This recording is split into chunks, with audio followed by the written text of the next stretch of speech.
इसीलिए सीतामढ़ी में मैं ये संकल्प लेकर आया हूं कि एक भव्य, जिस तरीके से अयोध्या में भव्य राम मंदिर का निर्माण हो रहा है, उतने ही भव्य मंदिर का निर्माण सीतामढ़ी माता सीता की जन्मस्थली में माता सीता का निर्माण चलेगा। पहला कदम अगर चलेगा पहला मंत्रिमंडल में, तो 10 लाख नौजवान के सरकारी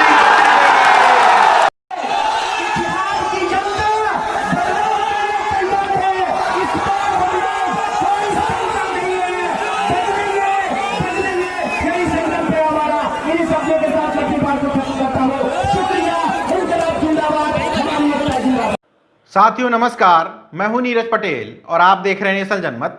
बिहार चुनाव प्रचार में 3 युवा अपना खम और दम ठोक रहे हैं। तेजस्वी यादव उम्र 30 साल, चिराग पासवान उम्र 37 साल, कन्हैया कुमार उम्र 33 साल। इनमें से 2 नेताओं पर नेता के पुत्र होने का तमगा लगा है। हालांकि दोनों के ही पिता अब इस चुनाव प्रचार में उनके साथ नहीं हैं। जहां तेजस्वी यादव के पिता लालू यादव जेल में होने की वजह से उनके साथ नहीं हैं, वहीं चिराग पासवान के पिता रामविलास पासवान अब इस दुनिया में न होने की वजह से उनके साथ नहीं हैं। कन्हैया कुमार, जिनके लिए इस चुनाव में खोने के लिए बहुत कुछ नहीं है, वो लगातार अपने भाषणों से युवाओं को प्रभावित कर रहे हैं और अच्छी खासी रैलियों में भीड़ भी जुटा रहे हैं। कन्हैया के ऊपर परिवारवाद का या किसी भी तरह के राजनीतिक बर्दाश्त का आरोप नहीं है, इसलिए किसी की भी जीत हार हो, कन्हैया कुमार इस चुनाव में गेन करने की पोजीशन में हैं। अब बात करते हैं इन 2 नेता पुत्रों की, तेजस्वी यादव और चिराग पासवान की। तेजस्वी के बारे में हम कल के वीडियो में बात कर चुके हैं, आगे भी बात करेंगे। लेकिन चिराग पासवान, जिनके पिता रामविलास पासवान को पहले सामाजिक न्याय का बहुत मुखर चेहरा माना जाता था, संसद से लेकर के बिहार की राजनीति में मंडल कमीशन लागू करने की बात रही हो या ओबीसी एससी एसटी के आरक्षण की बात, लगातार लड़ाई लड़ते देखे गए थे। लेकिन बदलते समय के हिसाब से उनको मौसम वैज्ञानिक की भी संज्ञा दी जाने लगी, इसलिए क्योंकि जो पार्टी सत्ता में रहती थी, रामविलास पासवान अपनी छोटी पार्टी के सहारे उससे गठबंधन कर लेते थे। खैर, वो अब इस दुनिया में नहीं है, इसलिए हम उन पर ज्यादा बात न करके सीधे सीधे चिराग पासवान की वर्तमान राजनीति पर आते हैं। सोचने और समझने की बात यह है कि रामविलास पासवान अगर मौजूद होते इस चुनाव में, तो क्या लोजपा इतनी मजबूर और बेबस नजर आ रही होती? लगातार भारतीय जनता पार्टी के नेताओं द्वारा दुत्कारे जाने के बाद, यह कहने के बाद बीजेपी के राष्ट्रीय अध्यक्ष अमित शाह के कि अब लोजपा एनडीए का हिस्सा नहीं है, चिराग पासवान और उनकी पार्टी से बिहार में हमारा कोई लेना देना नहीं है और हमारे मुख्यमंत्री कैंडिडेट नीतीश कुमार ही हैं, इसके बाद भी चिराग पासवान अपनी स्वामी भक्ति प्रूफ करते हुए उनको जन्मदिन की बधाई देते हैं। अमित शाह जी को, और बधाई भी किस तरीके से, देश के गृह मंत्री अभिभावक आदरणीय अमित शाह जी को जन्मदिन की ढेरों बधाई, शुभकामनाएं। सर, आपको देखकर मेरे जैसे लाखों युवाओं को देश के लिए कुछ करने की प्रेरणा मिलती है। ईश्वर आपको हमेशा स्वस्थ रखे और आपका आशीर्वाद बना रहे। इतना ही नहीं, जिस दिन मैं वीडियो बना रहा हूं उसी दिन वही केंद्रीय मंत्री अनुराग ठाकुर, कौन से वाले, वही दिल्ली चुनाव में जिन्होंने नारा लगवाया था देश के गद्दारों को गोली मारो, वही वाले अनुराग ठाकुर पटना में आकर के बयान देते हैं चिराग पासवान पर कोई विश्वास नहीं करता, एनडीए का उनसे और उनकी पार्टी से कोई लेना देना नहीं है। इन सब के बावजूद चिराग पासवान उसी दिन बयान देते हैं बीजेपी एलजेपी की सरकार 10 तारीख को बिहार में बनने जा रही है, और अपनी तरफ से एक तरफा घोषणा करते हुए कहते हैं कि जहां जहां एलजेपी का कैंडिडेट है वहां वहां तो उसको वोट दीजिए, लेकिन जहां एलजेपी का कैंडिडेट नहीं है वहां भारतीय जनता पार्टी के कैंडिडेट को वोट दीजिए। पूरी भारतीय जनता पार्टी चिराग पासवान को नकारने में लगी है, लेकिन चिराग पासवान अपनी तरफ से घुसे जा रहे हैं, कोई मौका नहीं छोड़ रहे हैं स्वामी भक्ति का। चाहे प्रधानमंत्री नरेंद्र मोदी की तारीफ करना हो और चाहे नीतीश कुमार पर इस बात को लेकर के हमला बोलना हो कि कांग्रेस के अध्यक्ष राहुल गांधी ने प्रधानमंत्री का पुतला फूंकने की बात कर दी, लेकिन नीतीश कुमार ने इस पर एक बयान भी नहीं दिया। इस पर तकलीफ हो जाती है चिराग पासवान को।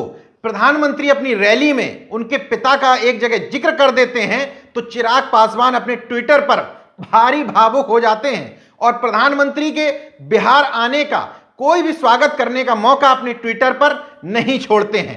कुल मिलाकर के चिराग पासवान का पूरा चुनावी कैंपेन आप देखिए तो नीतीश कुमार पर हमला करने पर, असंभव नीतीश कैंपेन चलाने पर और भारतीय जनता पार्टी, अमित शाह, नरेंद्र मोदी की गुलामी और स्वामी भक्ति में ही बीता है। अब भारतीय जनता पार्टी के चरणों में है तो स्वाभाविक है राजनीति की सीख उन्हीं से लेंगे।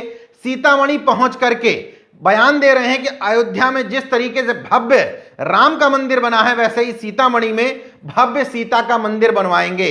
पूरे चुनावी कैंपेन सकारात्मक की बजाय नकारात्मक नजर आ रहा है। आखिर इतने सालों तक विभिन्न पार्टी की सत्ताओं में रहने के बाद भी रामविलास पासवान अपने रहते और उनके जाने के बाद उनके पुत्र आज इतने बेबस क्यों हैं कि उनको भारतीय जनता पार्टी जैसी पार्टी के चरणों में रह करके अपना राजनीतिक वजूद तलाशना पड़ रहा है। उसकी सीधी सीधी वजह यह है कि इन पार्टियों ने अपनी जाति से उठ करके कभी वोट बैंक नहीं बनाया, अपनी जाति में सिमट करके रह गए और जब भी विधायक सांसद बनाने की बात आई तो सबसे पहले अपने परिवार की तरफ ही इन लोगों ने नजरें दौड़ाई। तीसरी सबसे बड़ी वजह कि अपना राजनीतिक वजूद बनाने की बजाय सत्ता भोगी बनना ज्यादा पसंद किया। इस वजह से 8, 10, 15 सीटें मिल गई। उन्हीं में से अपने परिवार के लोगों को जिता करके कुछ सीटें बेच करके अपना राजनीतिक वजूद किसी तरीके से बचाने को ही इन लोगों ने राजनीति मान लिया। अकेले लोक जनशक्ति पार्टी की बात नहीं है। उत्तर प्रदेश में भी भारतीय जनता पार्टी के छत्र छाया में पल रहे तमाम राजनीतिक दलों को यह गुमान हो गया था कि 8-10 सीटें बेच करके समाज के पूरे वोट बैंक के ठेकेदार वो बन जाएंगे। लेकिन बीजेपी ने समय समय पर उनकी हैसियत और औकात उनको बता दी है।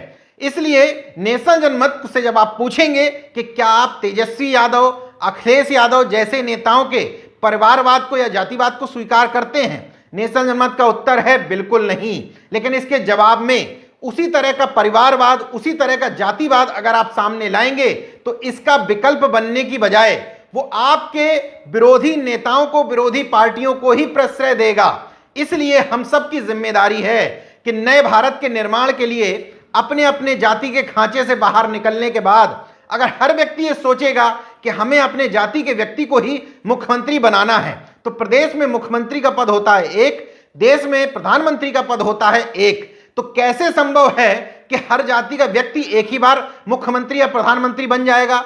इसलिए सही का चयन करें। अगर सामाजिक न्याय की आप बात करते हो, अगर बहुजनवाद की बात करते हो, पिछड़े दलितों की बात करते हो तो वास्तव में ऐसा चेहरा सामने लाएं जो भले ही आपकी जाति का ना हो लेकिन वो वास्तव में परिवारवाद, जातिवाद, क्षेत्रवाद या किसी भी बात से मुक्त होकर के वास्तव में लोगों के लिए काम कर सके। और जब तक आप इस तरह का विकल्प सामने नहीं ला रहे हैं तब तक मनुवादियों से बचने के लिए जो विकल्प मौजूद हैं उन्हीं विकल्पों में से आपको किसी एक को चुनना होगा। मतलब कि अभी तक के बिहार के चुनावी कैंपेन को देखने के बाद नेशनल जनमत इस निष्कर्ष पर पहुंचा है कि तेजस्वी यादव और चिराग पासवान दोनों का ही राजनीति में आना परिवारवाद का उदाहरण है। लेकिन दोनों में एक फर्क है। चिराग पासवान अपनी पार्टी को आगे बढ़ाने की बजाय भारतीय जनता पार्टी के चरणों में नतमस्तक हैं। वहीं तेजस्वी यादव न सिर्फ अपनी पार्टी को आगे बढ़ा रहे हैं बल्कि अपने पिता से एक कदम आगे बढ़ करके सामाजिक न्याय के साथ साथ विकास के एजेंडे को लेकर के आगे बढ़ रहे हैं।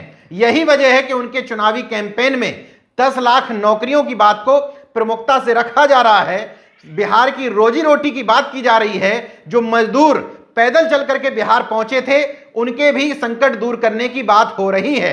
वहीं दूसरी तरफ चिराग पासवान बेहद कंफ्यूज नजर आ रहे हैं। वो नए बिहार की बात करते हैं, बिहार फर्स्ट, बिहारी फर्स्ट की भी बात करते हैं, लेकिन वो भूल जाते हैं कि जिस भारतीय जनता पार्टी को वो समर्थन देने की बात कर रहे हैं 15 साल के नीतीश कुमार के मुख्यमंत्रित्व काल में 15 साल तकरीबन भारतीय जनता पार्टी के उप मुख्यमंत्री सुशील कुमार मोदी भी रहे और बीजेपी भी सत्ता में रही। तो 15 साल अगर वो आरोप लगा रहे हैं नीतीश कुमार पर कि बिहार में उन्होंने कुछ नहीं किया तो उनकी चहेती पार्टी भारतीय जनता पार्टी ने उनके साथ रहते हुए उनसे कुछ क्यों नहीं करवाया, या अगर कुछ नहीं कर रहे थे तो उनका साथ क्यों नहीं छोड़ दिया सत्ता की मलाई क्यों चखते रह गए। इसलिए इस चुनाव में तेजस्वी यादव जहां आत्मविश्वास से भरे हुए नजर आ रहे हैं, ऊर्जा से भरे नजर आ रहे हैं, वहीं पर दूसरी तरफ चिराग पासवान भारी कंफ्यूजन की स्थिति में नजर आ रहे हैं, फ्रस्ट्रेट नजर आ रहे हैं और सिर्फ नीतीश कुमार के विरोध में चुनावी कैंपेन चला करके भारतीय जनता पार्टी की चापलूसी करते नजर आ रहे हैं। देखते रहिए नेशन जनमत, जागरूक और सजग बने रहिए। जय विज्ञान, जय संविधान, जय लोकतंत्र। धन्यवाद। तो अगर आपने मेरा YouTube चैनल सब्सक्राइब नहीं किया तो प्लीज़ सब्सक्राइब कर लें और उस बेल आइकन पर जरूर क्लिक करें, जिससे जो मेरे न्यू वीडियो है